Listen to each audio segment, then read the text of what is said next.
May doktor na nag-alala na kay Dunyor dahil nagmanas na. So ay concern lang naman ang nakapansin dyan sa ating mahal na Pangulong Bongbong Marcos.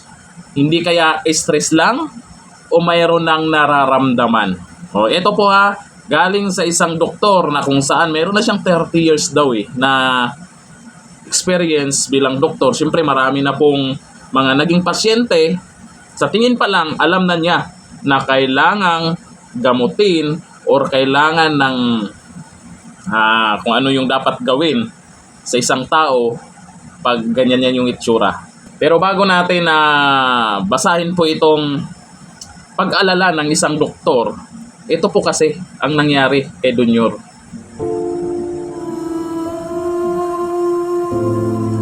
Napansin nyo ba? Hindi naman siya yata yung dinala sa ICC, pero parang siya yung stress, di ba?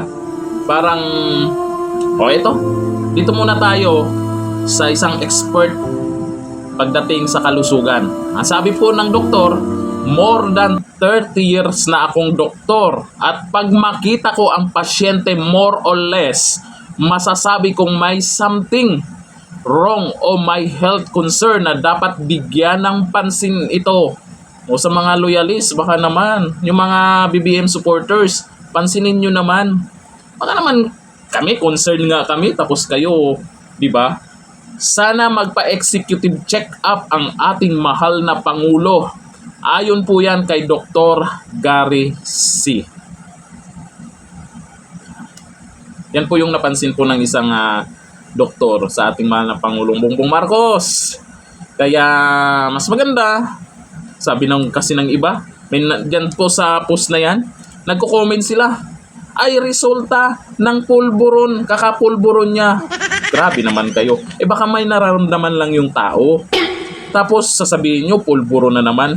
Sa totoo lang, masarap naman yung pulburon. Lalo na yung pulburon sa Goldilocks. Sana Goldilocks, sa balita ko ay mukhang nagpapaliwanag na kayo sa bago nyong issue.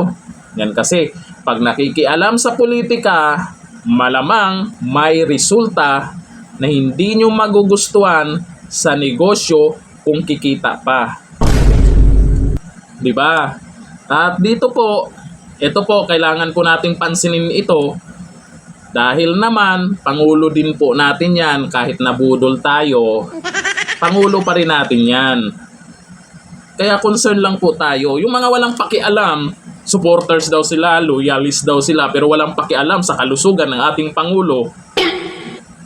Ewan ko sa kanila, baka hindi pa mga butante yon, di ba?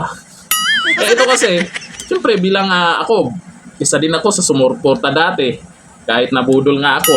Sana Sumuporta po kay Pangulong Bongbong Marcos. Sana naman, ma-actionan kung ano po yung nararamdaman.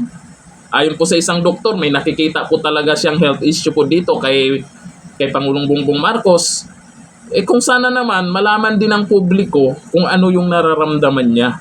Sana malaman din ng publiko bakit siya nagkaganyan. Bakit manas siya. Di ba?